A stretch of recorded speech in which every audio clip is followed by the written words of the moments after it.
El Congreso de nuestro país se paraliza durante octubre y noviembre por un solo tema, el presupuesto público del año siguiente.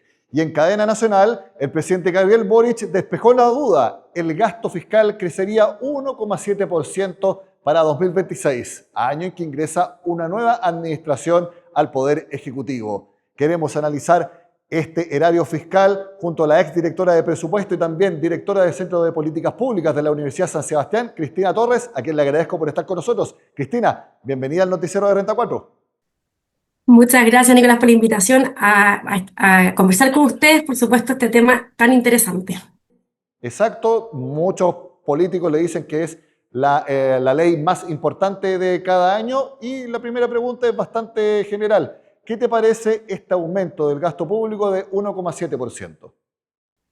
Efectivamente, es no solo para mí, sino que para varias la ley más importante del año, justamente porque cuando hablamos de crecimiento del gasto, nos referimos a que esta ley, la ley de presupuesto, que tiene una naturaleza anual, contiene el financiamiento de todas las políticas públicas del Estado, de la inversión pública, la inversión programática, el funcionamiento de los servicios. Entonces, es de suma relevancia su discusión. Entonces, qué bueno que se toma protagonismo en este tiempo.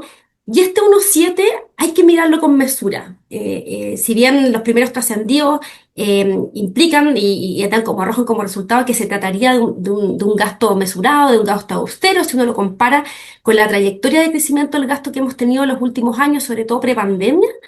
Lo cierto es que tenemos que revisar bien sobre qué base nos estamos comparando. Este 1,7 tiene que hacérsele un doble clic, porque recordemos que hoy día nos encontramos con un problema en nuestros ingresos que nos indican que este 1,7 no sería un 1,7 propiamente tal, sino que sería sobre un 3% si lo comparamos con el gasto en el fondo proyectado y en el fondo la proyección que tiene el Ejecutivo. Entonces, yo primero trataría de analizar un poco qué significa este 1,7 que no parece tan mesurado como con las primeras reacciones han señalado. Luego de que se publicaran los informes de los comités de PIB tendencial de largo plazo y también del precio del cobre, las estimaciones iban más o menos entre 1 y 2%. Al menos con esos parámetros está dentro de lo que se proyectaba.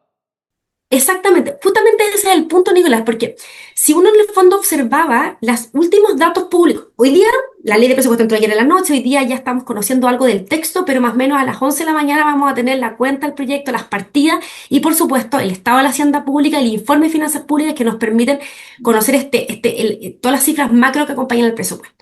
Pero los últimos datos disponibles, que son los de julio de la Dirección de Presupuesto, los datos oficiales, ya nos daban luces de que para cumplir la trayectoria de balance estructural que había fijado esta administración para el 2026, saliendo, o sea, lo que iba a ser el legado fiscal, era un déficit de menos 1,1, ¿ya?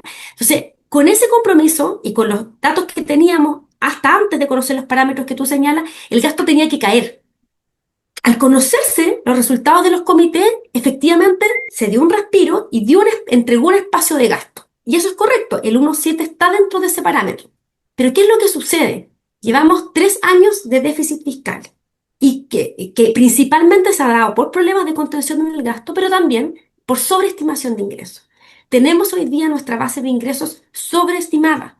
Por tanto, el Ejecutivo, nuevamente lo que creemos que está ocurriendo es que no está sincerando la realidad de los ingresos fiscales. Por tanto, este espacio de 1,7 de crecimiento, arrojando un resultado de déficit de 1,1, lo que está haciendo es no incorporar la realidad de los datos efectivos de recaudación y, en el fondo, la ejecución propia de los ingresos, y por tanto el espacio es inferior y esto pone en riesgo el cumplimiento de la regla. Entonces, este espacio que se dio por los comités, si uno vuelve, en el fondo, a hacer un ejercicio cruzándolo con una estimación de ingresos más conservadora, no es un resultado, no es un espacio real en el fondo. Cristina, tú fuiste directora de presupuestos, has estado dentro del Ministerio de Hacienda viendo los ingresos fiscales, viendo los gastos.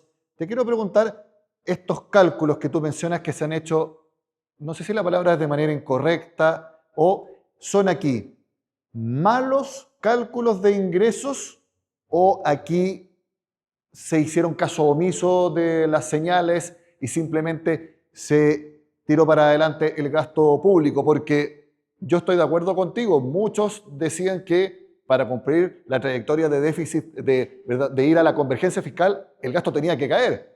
Pero yo no me acuerdo el último gobierno que hizo eso en un presupuesto público. Políticamente es muy difícil de poder conseguir, entonces por esto te pregunto, ¿estos cálculos de ingresos son mal calculados o simplemente, aunque se sabía que tenían esos malos ingresos, se siguió para adelante igual? Súper buena pregunta. Son varios aspectos justamente de lo que tú mismo mencionas. El Ejecutivo ha señalado que post pandemia, efectivamente, la forma de calcular los ingresos ha tenido en el fondo ciertos problemas. Y puede haber sido real, que tuvo ciertos problemas, incorporar en el fondo tempranamente lo que pasó con el rebote del COVID, producto de la liberación en el fondo de todas las cuarentenas. El 2022 tuvimos un año excepcional. Y por eso ese resultado, en el fondo, de los resultados macro de ese año, en el fondo arrojaron un superávit, pero no nos olvidemos que igual una ejecución de gasto regular superior a lo que el gobierno saliente del fondo dejó. Pero ¿qué pasó a los años siguientes? Una cosa es el efecto rebote de la pandemia, y siguiendo, en el fondo, la trayectoria de ingresos, otra cosa es ver qué pasa en años ordinarios de gasto. Y ahí es donde se genera el problema. El problema puntual está en la construcción de los ingresos hacia el 2023. Por una parte, pudo haber un error o una mala incorporación de ese efecto que arrojó un resultado el 2023 que no fue del todo bueno y que, en el fondo, se compensó en parte por ingresos adicionales producto del virus. Pero ¿qué pasa el 2024? El 2024 ya, en el fondo, con el resultado del 2023, el 2024, el Ejecutivo pudo haberse hecho cargo de que no estaba siendo conservador en sus estimaciones de ingresos. Y ahí tomo la segunda parte. O sea, primera parte, pudo haber un efecto en el fondo involuntario, pudo haber en el fondo no una incorporación correcta de los resultados, un error involuntario, pero el segundo año, ya sea el 2024, incluso hacia el 2025, lo que vemos es que hay una decisión. Y esa decisión es efectivamente no incorporar a tiempo la realidad de la recaudación, la realidad de los ingresos fiscales. ¿Y por qué, por qué esto huele a decisión? Porque lo vimos el año pasado en la tramitación legislativa, en esta misma época de presentación, hace un año atrás, el mundo económico, los técnicos, ya tempranamente dijeron y señalamos en varias partes que el presupuesto 2025 nuevamente traía ingresos que estaban sobreestimados. Y el Ejecutivo no hizo caso omiso, no incorporó tempranamente los resultados de la ejecución. ¿Qué pasó? Llevamos un mes de tramitación legislativa y el Congreso es el que emplazó al Ejecutivo, pese a que el Congreso no tiene incidencia sobre el cálculo de ingresos, sino solo sobre los gastos, vota. El Congreso emplazó al Ejecutivo y le dijo, oiga, usted tiene que hacerse cargo de la realidad de los ingresos. Y el Ejecutivo ahí comprometió un ajuste de gasto por 600 millones de dólares.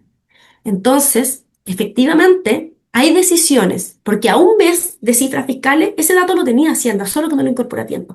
Y ese es nuestro temor hoy día, que nuevamente, teniendo un rezago en la recaudación, en los ingresos fiscales, respecto de lo estimado de los que espera Hacienda, nuevamente estamos cometiendo este mismo error, desvío o decisión. Yo quisiera calificar que se trata de varias cosas, porque aquí lo más importante es la credibilidad fiscal, y eso es capital de nuestro país. Entonces la DIPRES tiene los datos correctos, tiene los datos buenos, que son la ejecución mensual, y la ejecución mensual te arroja un rezago en ingresos, y esa base no está siendo incorporada, al parecer, para el próximo año. Vamos a tener más antecedentes durante la tarde.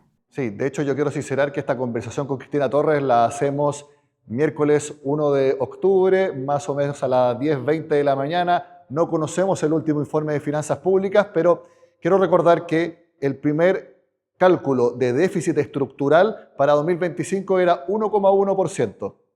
Luego se subió a 1,6% y el último dato 1,8%.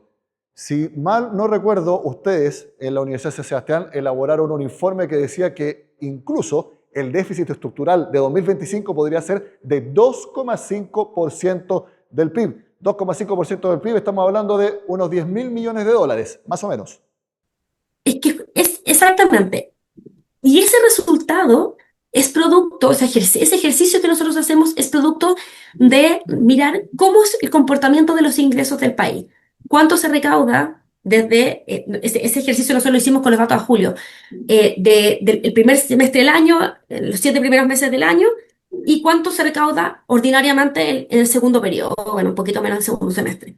Si uno ve las tasas históricas, te das cuenta cuánta es la capacidad del Estado de recaudación en los meses, porque obviamente en mes de abril uno tiene mayor, en el fondo por operación renta mayor recaudación, hay meses mejores, etcétera. Entonces, hay capacidad de hacer ejercicio. Serán ejercicios en el fondo un poco más conservadores, otros que son más laxos, otros que los estresan más, pero en el fondo te permite hacer frente a la realidad, porque son los propios datos de ejecución, es el dato real.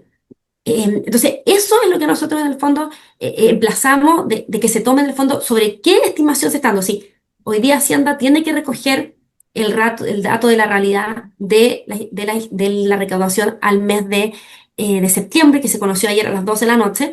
Tenemos nosotros que hacer los ejercicios correspondientes, actualizar ese mismo resultado, pero esos datos están disponibles, entonces no pueden no conversar la realidad del mes de ejecución con lo que se presenta el mismo mes para la ley de presupuesto, porque si no, estamos haciendo un poco de ficción y estamos haciendo ficción con la política fiscal y eso no es política. Y yo no reniego, la política siempre es buena porque la política es la que nos permite conversar las ideas.